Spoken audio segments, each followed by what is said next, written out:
already prepped my face with the Lievre Blanc shaving oil.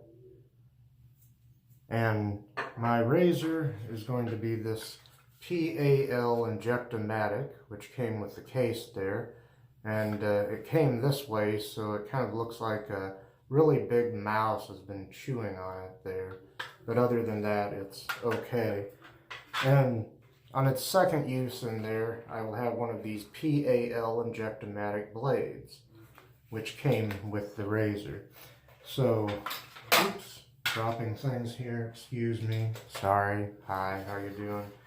I'll go ahead and pop that out of there, set this case aside, and my soap is going to be this Shan Feng Sing Il Capitano soap.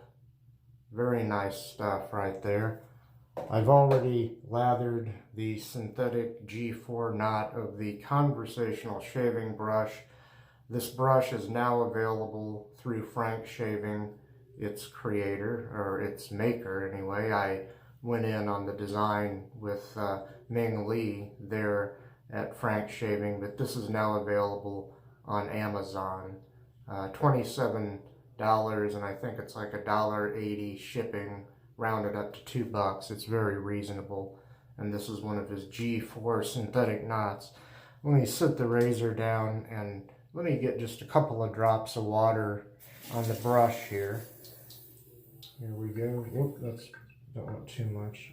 Yep, there we go. That might even be too much. This knot holds water very well, and sometimes I fling water everywhere. So here we go. I'll try to apply a lather to my face since I've already lathered the brush here, and I hope you're all doing very well out there.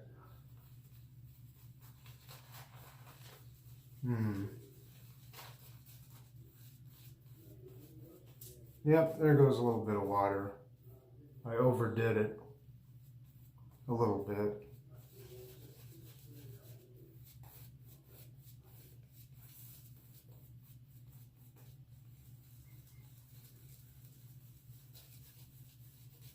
Very nice scented soap.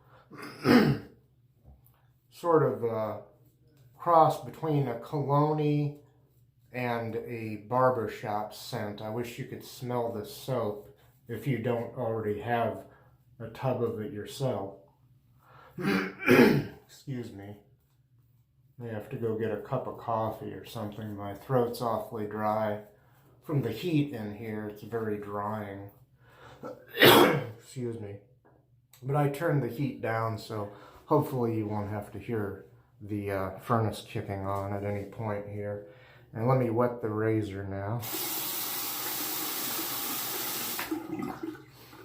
And I'll get started on the first pass, which will be with the grain. So here we go.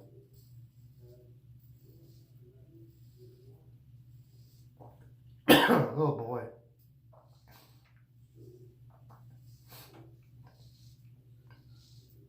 About a day's worth of growth, folks.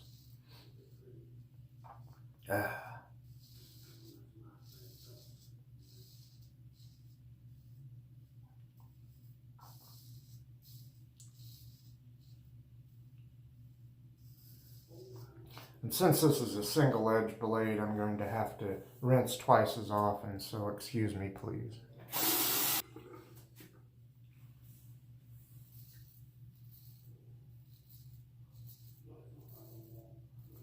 I've been getting better lathers off camera because since I don't have the phone, which is also my camera, precariously balanced up here on the track that the sliding doors on my medicine cabinet use, I will, when I don't have the camera up here, I will fill my sink with water occasionally, and for some reason just dipping the tips of the brush in there enhances the lather.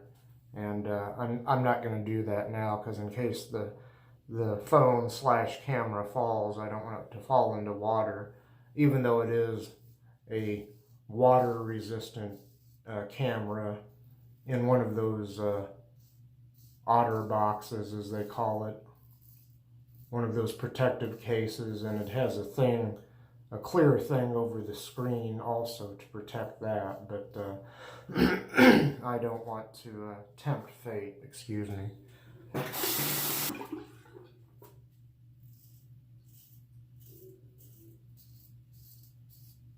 These are new old stock blades,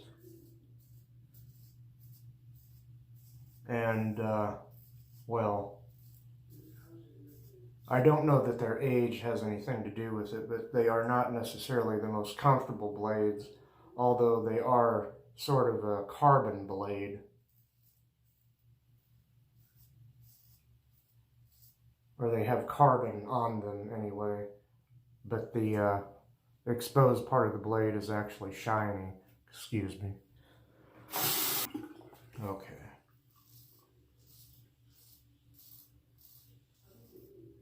But I'm going to try to use these blades up anyway. Even though I guess they're antiques.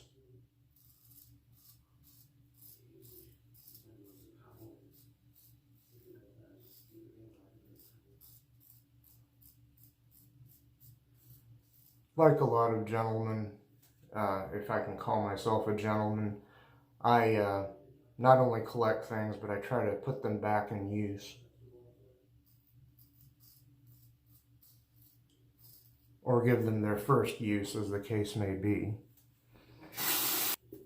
Second time using the soap, and yeah, like I was saying, it's definitely has a wonderful scent, and it usually doesn't dissipate like this. It's, I don't know.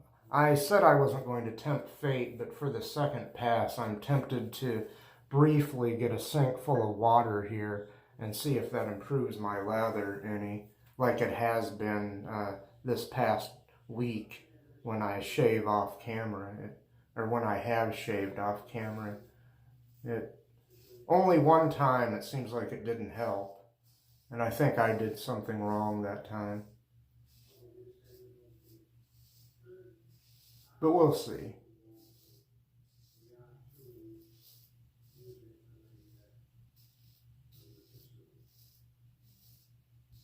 This is quite nice. Despite the fact that this blade, which I'm pretty sure is only on its second use, appears to be a little tuggy. But I'm going to try to man up and get through this. I also might not have let the oil soak in, the pre-shave oil. I might have began lathering too quickly after applying that. And I applied quite a lot this time, so sometimes, well, most of the time, it is better, in my opinion, to let the oil soak in for a few minutes, the pre-shave oil, before you begin your shave, before you begin lathering. Well, that's pass number one. I'll come back, we'll see how this goes, and I'll do pass number two across the grain. Okay, for the second pass and third pass and pickups, I don't usually lather on camera, but let me try this. I usually do this off camera to save time, but I just wet the tips. I poured just a little bit of water in the basin of the sink there, and let me see if I'll have to go back to the tub or see what's going on here. I'm also pressing the brush down more than I did on the first pass. Let's see if that helps with this soap and this brush.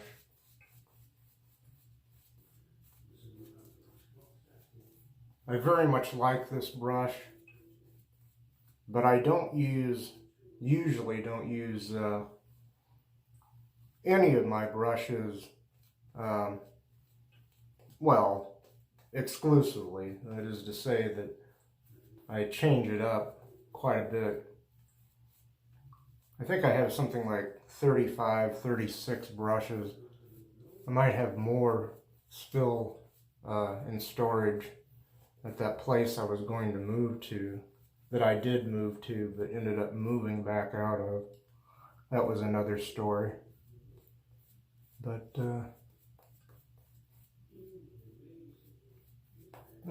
I think that's a little bit better, but I don't know if it's noticeably better on camera. We'll see how it goes here. I usually don't have problems with this brush or this soap, even though this is only the second time I've used the soap. I'll go ahead and wet the razor in the water here, and I'll go ahead and let that water out. Okay, we'll go across the grain. I'll try to go a little bit quickly here because I just spent some time doing something I usually don't lather up for each pass on camera, just the first one. It's just a time-saving technique as far as making the videos not too long. Okay.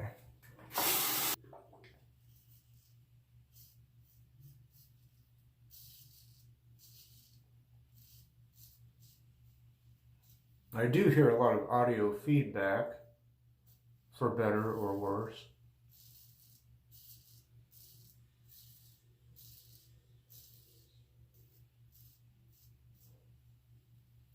Okay.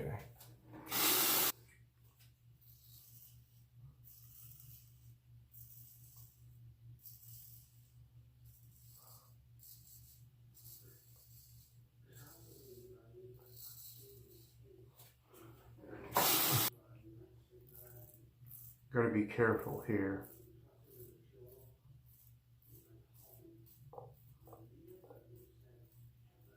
I think the first one or two of these blades I used didn't seem as tuggy. And I think I was able to get about 3 good shaves from each one.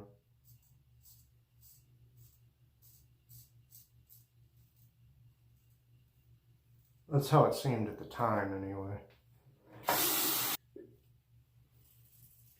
I'm kind of into the shave right now, for good or bad, and I'm not telling any of the nice little stories and anecdotes I supposedly tell. But right now I'm trying to concentrate on this shave, and I'm also shaving right now in kind of a quick, cursory manner, if that's the right term. I'd like to get this pass over with, though, just so the video is not too long. Then maybe I can make the channel live up to its name, excuse me, and be more conversational, like I sometimes try to be.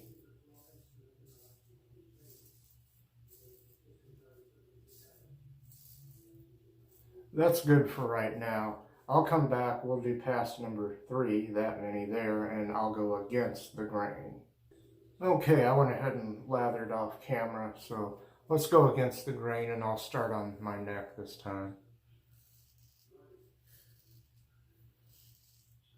I'm not really expecting a BBS shave with this blade. And it is also possible that I've made a mistake in my calculations and that I have somehow used this blade more than I thought I did. That's a very easy mistake to make. But on regular blades, especially double-edged ones that aren't as thin as an injector blade, I take a Sharpie, a permanent marker, and put a little dot on them every time I use them. Then I can count the dots and know how many times the blade has been used previously. Now, as far as being conversational, that is, to talk about things, in this case, that would not be related to shaving, I guess my mind is still on the book I read a couple of weeks ago, which, well, I've still got it in here. I'll show it to you again. I don't want to bore anybody to death, and I'm not going to get really in depth with this, but a couple of people were interested. I had read a book on the history of streetcars in Wichita, Kansas, and having also lived in Omaha, Nebraska, and studied their old streetcar system, about which somebody wrote a very much bigger and more colorful book. All I can say is that Omaha, Nebraska, being the bigger city, especially back then, had a pretty fine streetcar system, and Wichita had a lot to complain about. as that book will tell you. And, oops, let me go ahead and rinse here. I like to study the histories of cities here in the Midwest or the Great Plains, where I've spent a lot of time. And there are a lot of parallels. All of the bigger cities had what would be called streetcar suburbs, which were reached by streetcar. They were the bedroom communities back before anybody had an automobile. And somebody actually wrote a book called Streetcar Suburbs, and it was about the extensive suburbs and the old streetcar system of Boston, Massachusetts. Excuse me. And I started to read that book, Streetcar Suburbs, but I didn't get through it. I got kind of lazy. And also, having never been to Boston, about the only way I could completely relate to the book is if I looked at maps of Boston and all of its suburbs. But they went so far into details to talk about the things that accompanied the streetcar tracks along which were built the streetcar suburbs, things like gas lines, electric lines, and so forth. So,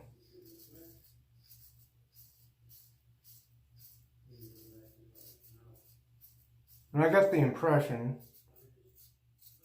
that depending on the city and how early they got the electric streetcars or trolleys or what have you.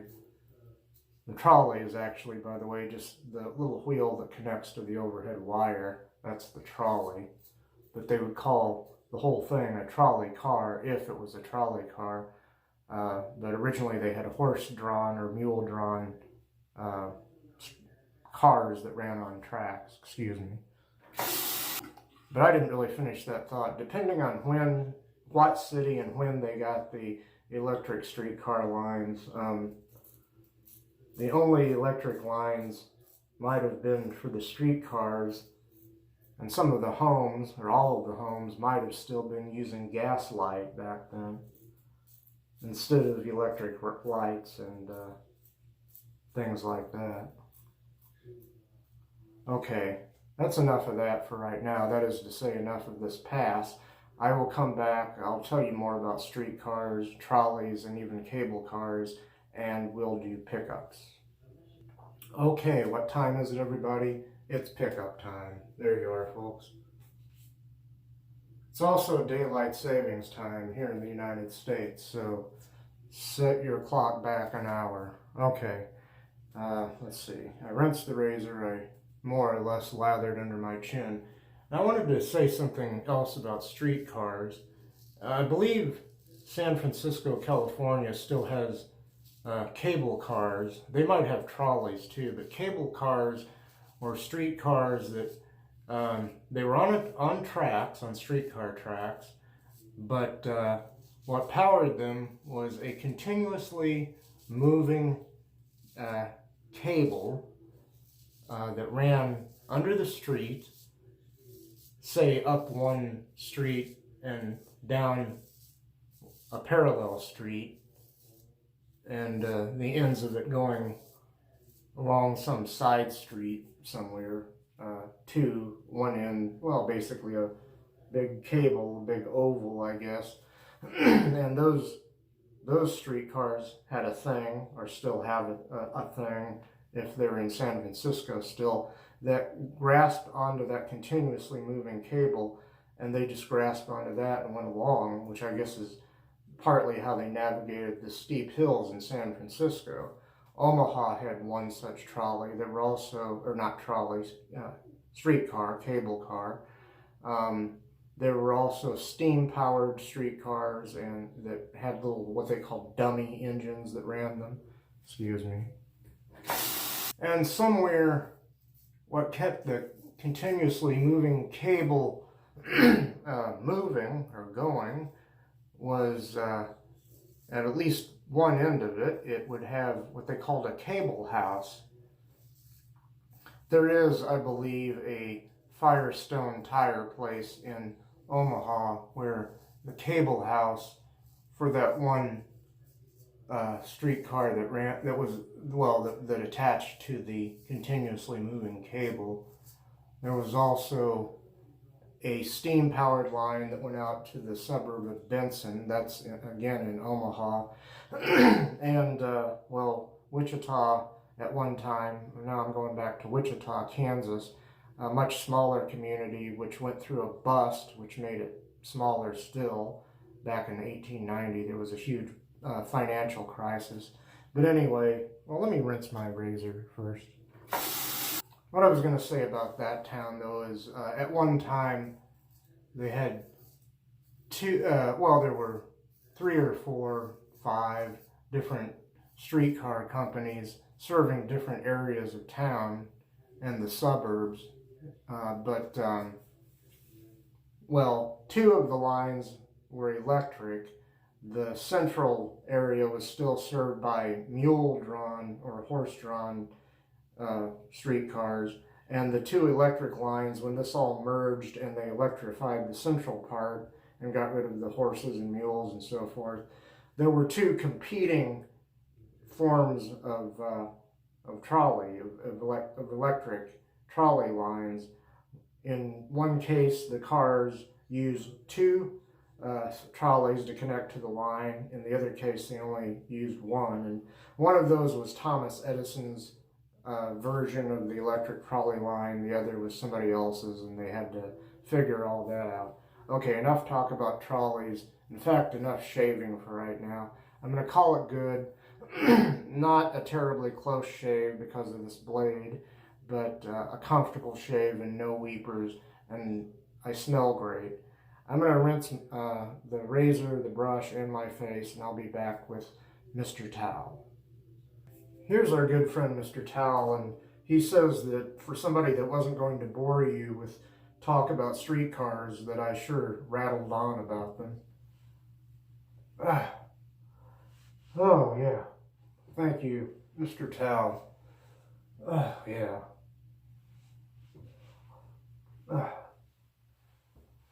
Nothing for the prurient interests here, just a guy enjoying finishing up a shave and drying his face off.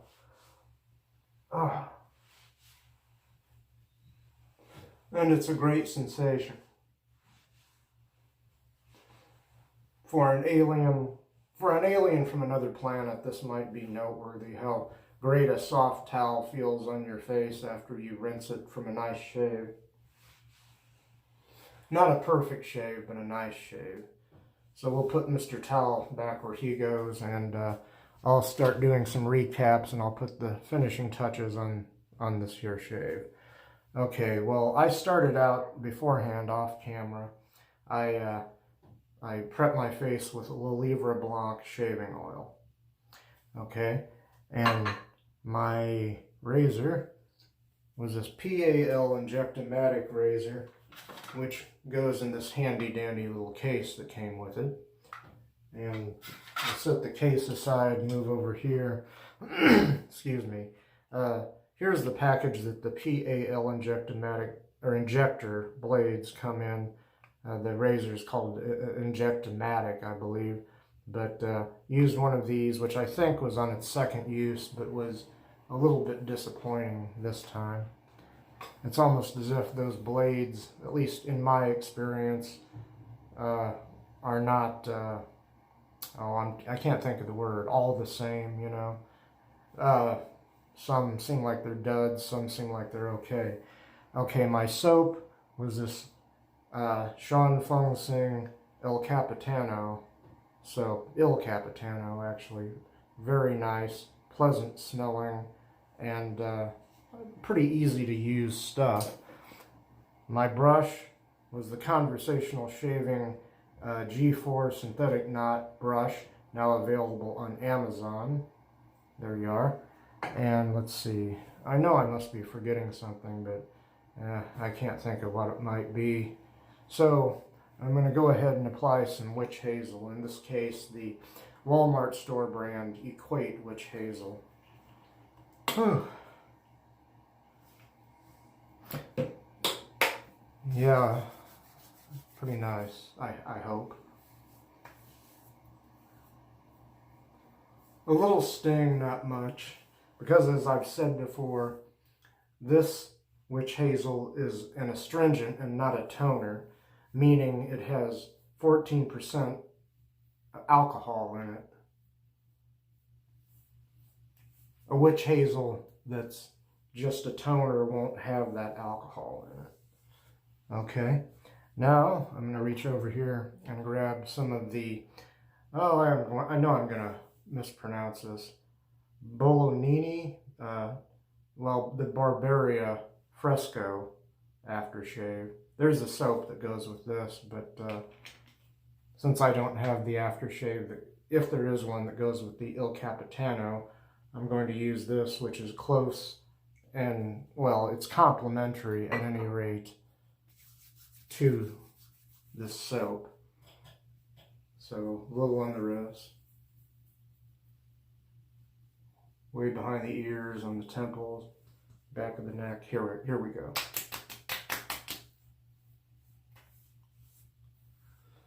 Well, if there's such a thing as a pleasant sting, that's what I'm experiencing now. That's nice. And yeah, that soap and this aftershave don't smell exactly alike. Oops, there you go. But I think they're complementary in many ways. Finally, I'm going to use some of the Prep aftershave balm right there. I keep getting Facebook notifications. People are posting in the shaving groups, and I'm getting a lot of those notifications. So here we go.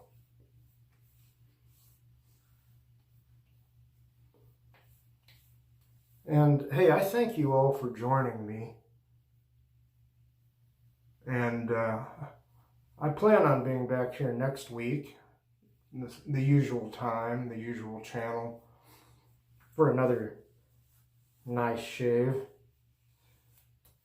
This wasn't my best shave of the week, but boy do I smell great, and the old necessity room smells great too. And hey, I hope to talk to some of you during the coming week, see your lovely fine shaves of the day, and if not, I'll see you hopefully back here next week. So peace, everybody.